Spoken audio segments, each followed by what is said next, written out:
Nas 30 semanas que faltam para acabar o ano de 2013, eu vou me dedicar a coisas que eu sempre quis fazer, sempre tive vontade de fazer. Vou separar pelo menos 1 hora do dia para estudar violão. Outra coisa que eu sempre tive vontade de fazer, um curso de dublagem. Será que eu conseguirei?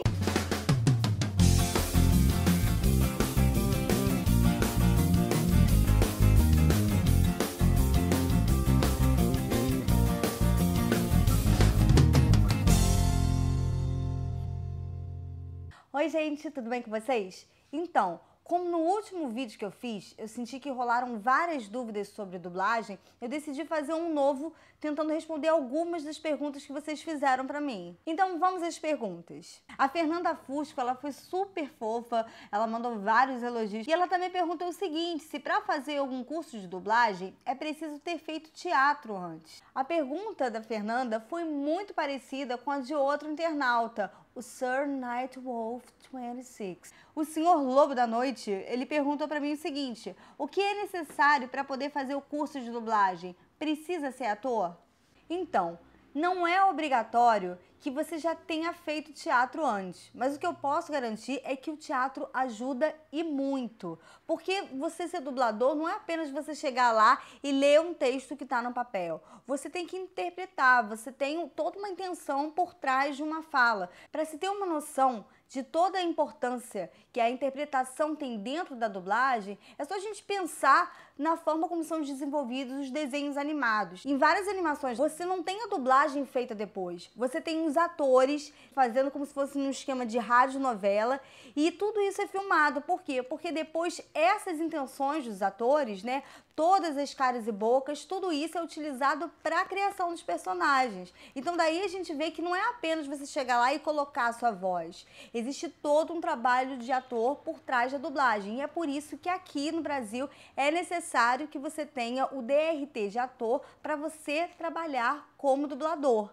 A Raquel Loreto, ela perguntou o seguinte, Luciana, você tem algum lugar para indicar onde eu possa fazer um curso de dublagem?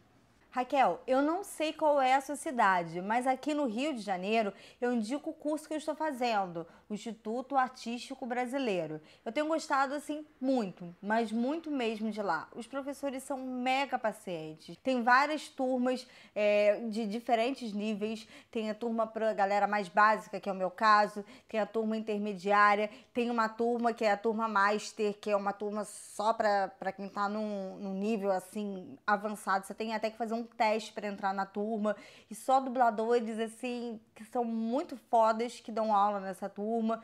O Cisney de Oliveira Salles, ele pergunta o seguinte, você acha que dá para fazer o curso de dublagem e obter um resultado bacana sem ter feito teatro antes? Cisney, eu acho que você pode ter resultados bacanas. Inclusive, algumas pessoas começam a fazer o curso de dublagem por hobby, porque elas não têm certeza se elas querem trabalhar com isso ou não, mas elas acham que pode ser divertido. Então, de repente, pode ser bacana para você começar, ver como é que é, até porque no curso você vai aprender muita coisa. Você tem a chance de ter alguns exercícios assim mais direcionados para você trabalhar falinhas que acontecem com frequência entre os dubladores. Com isso, você provavelmente vai evoluir, mas batendo na mesma tecla. Não adianta você ter o domínio, você saber usar o sincronismo, você saber falar as coisas com clareza se você não souber da intenção certa. Então, é importante que além do curso de dublagem, você faça algum curso de interpretação junto, até para você conseguir o seu registro de ator e poder trabalhar na área. Um dos vícios que a gente trabalha, por exemplo, no curso de dublagem, é o lance de você cantar as palavras quando você está dublando. Como eu acredito que vocês ainda não tenham entendido o que eu quero dizer quando eu falo em cantar as palavras, eu separei para vocês um trechinho de uma entrevista que eu fiz com o dublador Mário Jorge Andrade, que ele comenta exatamente o que é esse vício. Saca só. Você quando ouve o inglês é muito cantado. Você acaba cantando como americano, né? Fala home, você não fala home para cima, você fala para baixo. Quer ir até minha casa? Você não fala, você quer ir até minha casa? E aí você ouve isso no inglês e você acaba indo nessa onda, entendeu? Então você tem que se cuidar quanto a isso. Ah, Luciana, e falando em Mário Jorge, Você falou que ia postar uma entrevista com ele. Cadê a entrevista, Luciana? Cadê? Essa entrevista, ela foi muito bacana. Mas o que aconteceu? Eu fiz muitas perguntas, eu falo muito, vocês sabem disso. O Mário Jorge também falou muito e ele falou muitas coisas legais. Então o que eu pensei? Não vou liberar tudo isso de uma vez, eu vou liberar assim em prestações, entendeu? Sabe aquela coisa, tipo quando você come o doce? O que é o certo? É você chegar e pegar o seu docinho comendo aos pouquinhos.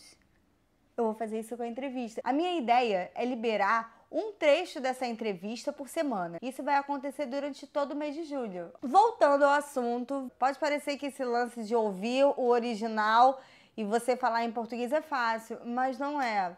Espera só um exemplo desse erro. De alguma forma, eu sempre consigo sobreviver. Dessa vez, não.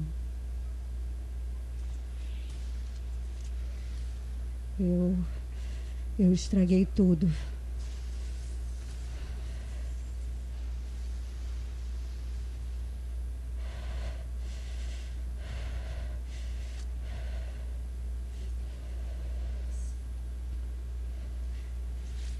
Eu já me livrei dessa, Jill.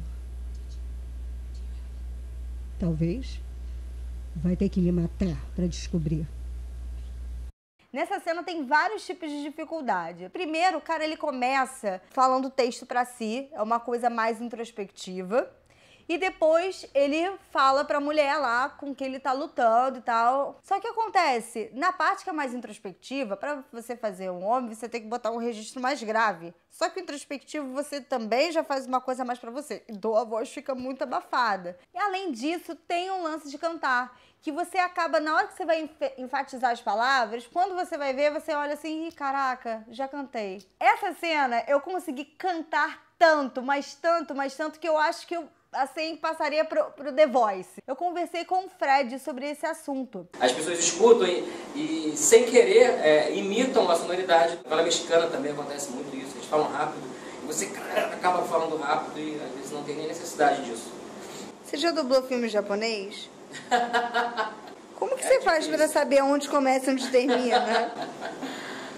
Bom, vai muito da tradução. Se a tradução não estiver boa, você tem que ir mais ou menos pela ideia de como o ator fala, né? A gente acompanha a entrada e a saída do meio, mas ele fala isso. A gente, como não sabe muito o que quer dizer, a gente, como tem que acompanhar e sincronizar o texto, a gente vai mais ou menos no tempo que ele fala e tenta encaixar o tempo da fala do texto junto com o tempo que ele está falando na tela. Que é diferente do inglês. Às vezes a gente não há necessidade de saber inglês na dublagem, mas é fundamental. E às vezes uma palavra, uma frase você consegue captar, então você consegue acompanhar um texto quando for muito grande, você consegue captar onde está mais ou menos o mote da cena e acompanhar dublando. Então, gente, espero que vocês tenham gostado do vídeo. Espero que essas dicas tenham sido úteis para você que tem interesse em ingressar nesse mundo da dublagem, assim como eu. Agradeço a sua visita aqui no meu canal. Peço que você continue de olho em todos os vídeos que serão postados, em todas as séries, na entrevista, ou melhor, nas partes da entrevista que serão publicadas. E é isso. Muito obrigada pela sua audiência, muito obrigada pela sua visita. Se você gostou desse vídeo, compartilhe, curta, dê aquele joinha bonitinho. Se você tiver mais perguntas, coloque nos comentários também. Bem, gente, é isso. Até 30. Tchau. Hoje eu vou indicar pra vocês o canal do Guilherme Briggs. Ele é um super dublador e faz vários vídeos brincando com os personagens que ele dubla. Saca só. O nome é Zod. Seu nome é Zod? Não, o nome do general é Zod. Jorge? Zod. Por que está se rendendo a ele? Eu estou me rendendo à humanidade. Há uma diferença. Deixou eles algemarem você? Não seria bem uma rendição se eu resistisse. E se faz eles se sentirem mais seguros, então, por mim não tem problema.